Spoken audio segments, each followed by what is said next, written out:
элита кәдімгі ненің жағымпазданып ана көптің ығында кетпей, халыққа жағатын сөзді емес, халыққа керек сөзді айту керек. Халықтың көңілінен шығу үшін бар ғой, әртүрлі бір жәдігөй сөздерге бармай, халыққа ұнамаса да халықты ертең құтқаратын сөзге қазір сөйтіп баратын батыл адамды жүрегі жұтқан элита қажет. Элитадай біздің қазақ элитасында жағымпаз элита жоқ болып тұр. Сәл бір ыңғайы былай кете басса, алдына сүріп томпаңдайды. Оған керек сөз емес, оған ұнайтын сөз емес, оған керек сөзді айту керек. Қазір керек сөз кім? Мені жек көрсең де жақсы көр. Мен саған ренжісем де мен сені кешіруім керек, жақсы көруім керек. Қазақтан басқа досы жоқ. Қазақтан басқа арқа сүйер ешкім жоқ. Осыны біліп алмасақ, осыны жүрегімізге сіңірмесек, қазіргі парламент мәжілісінің депутаттарына көңіліңіз тола ма? Тек шыныңызды айтыңызшы. Толады, Айгүл Құспанға көңілім толады.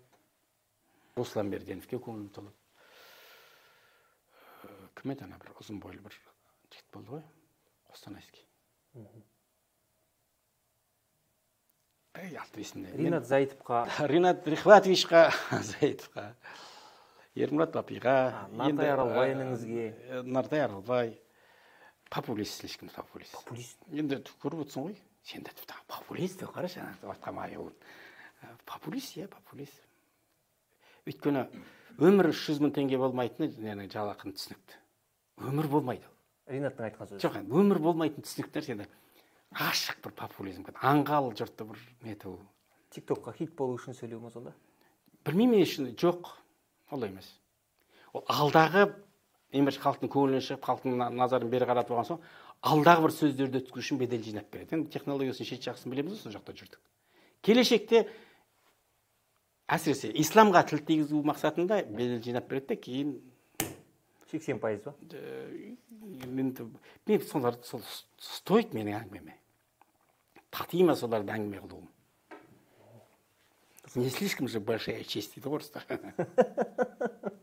Дұрыс айтасыз. Татымайды, өкінішке орай татымайды. Ана мысалы не сөйлеп не қойған білмейді, Ермұрат Бапи дейтін адам айтатын мысалы үшін. Қазір сотқа берсем ғой, анау елдер жалынып жатыр, бер сотқа. Ана сөзіне дәлел жоқ қой, енді Ұлытау ауданы, Жезқазған өңірінің бәрін жаңағы Сирияға жіберіп радикалған бек болады дейді. Осыған дәлелің бар, мен сотқа берсем қазір аяқ аспаннан келеді. Әлде осы негіз ойлана қойып нәрсеге. Негіз бергіңіз келе ме?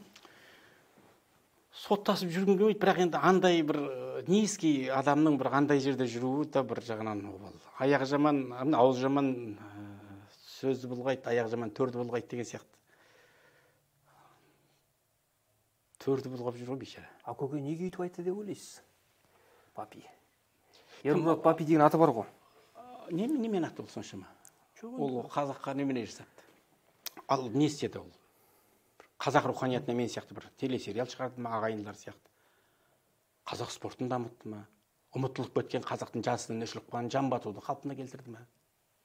Қазақтың қолына садағын ұстатты ма? Аяғына саптама етік киіп, керемет шапан киді ма дейсіз ғой? Екенді шаша берсе кие береді ғой, ол балпиып берген нәрседен күйен ғайып болып тұр ғой, бірақ енді Бапи деген аты бар дегенге не үшін аты бар? Соған беріп жатқан жауабым ғой менің. Не істепті соншама деп. Елдің бәрі датты оқыды ғой жата кеп енді. Енді білесің ба, тоқпағы мықты болса киіз қас жерге кіреді дейді. Мынау елдің ішіндегі нәрсені былай тонусында ұстау үшін сырттан осындай нәрселер жасайды. Сосын өте дерзкий адамдар әкелмейді. Неге білесің ба? Саясат. Өте дерзкий адамдар әкелмейді. Жасарал Қуанышәлілер қорқынышты, өте дерзкий. Арон Атабаевтар қорқынышты, өте дерзкий, айтқаннан қайтпайды. Роботға кіргізді бір 10-15 минутта іштен тық-тық етсең кезде судан шыққан саршұнақ жақсы сүмірейіп тұратын адам бар ғой, сол керек как раз, Ренат сияқты. Шындап қысып жүрген кезде бар ғой, сүмірейіп шыға келетін адам керек. Бұлай бір қарағанда өте дерзкий көрінуі мүмкін, бір қарағанда бір қайратты көрінуі мүмкін, бірақ шындап қысып жүрген кезде ана құйрығын екі бұтының арасына қысып қашатын адам бар ғой, солар как раз керек. Кезінде тізерлеген айтып отырсыз ғой. Иә. Өйткені сол тізерлеуімен ол мына жұмыс істеуге болады деген жағдайға жетті. Бір екі елдің бәрінің нәрсесі. Кім осы кезде исламға тиісетін болса, сыртқа ұнайды. бұл ана бір берген мені жамандайтын, ана қаңтар жасатайтын жала жапқан интервью ғой, сонда құртып жіберу керек.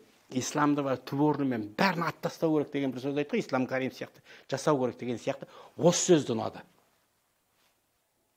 сырттағы біздің жаңағы иелерімізге. Одан кейін ол дәндеді. Бәленбай алаяқ деген сөз шықты. Одан дәндеді, дәндеген құлақ, қарсақ құлағы мен қазат деп, дәндейім деп аяқ аспаннан келді. Ыбырай Сұмырай деп. Сұмырай емес Ыбырай. Ыбырай мұсылманшылықтың тұтқасын алғаш жазған адамдардың бірі.